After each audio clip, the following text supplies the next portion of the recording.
అందరికీ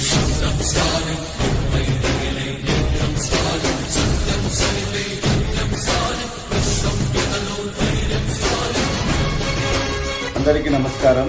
నేను మీ అమ్జద్ బాషా. కడప నగరాభివృద్ధి లక్ష్యంగా పేద బడుగు బలహీన వర్గాల సంక్షేమమే ధ్యేయంగా పనిచేస్తున్న నేను రేపు అనగా 24/4/2024 బుధవారం వైఎస్ఆర్ కాంగ్రెస్ పార్టీ కడప ఎమ్మెల్యే అభ్యర్థిగా నామినేషన్ వేయబోతున్నాను.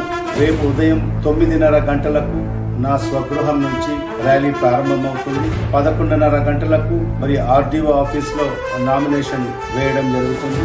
మరి నా యొక్క నామినేషన్ కార్యక్రమంలో వైఎస్ఆర్ కాంగ్రెస్ పార్టీ కుటుంబ సభ్యులైన నాయకులు, నాయకురాళ్ళు, మరి నా బంధుమిత్రులు, శ్రేయోభిలాషులు, కార్యకర్తలు, మరి వైఎస్ఆర్ అభిమానులు, జగనన్న అభిమానులు, మరీ ముఖ్యంగా నా కడప నియోజకవర్గ ప్రజలందరూ కూడా పెద్ద సంఖ్యలో మరి నా యొక్క నామినేషన్ కార్యక్రమంలో పాల్గొని నన్ను ఆశీర్వదించి మరి నామినేషన్ కార్యక్రమాన్ని విజయవంతం చేయవలసిందిగా సవినయంగా నేను విజ్ఞప్తి చేసుకుంటున్నాను. మీ ఎస్బి అమ్జద్ బాషా.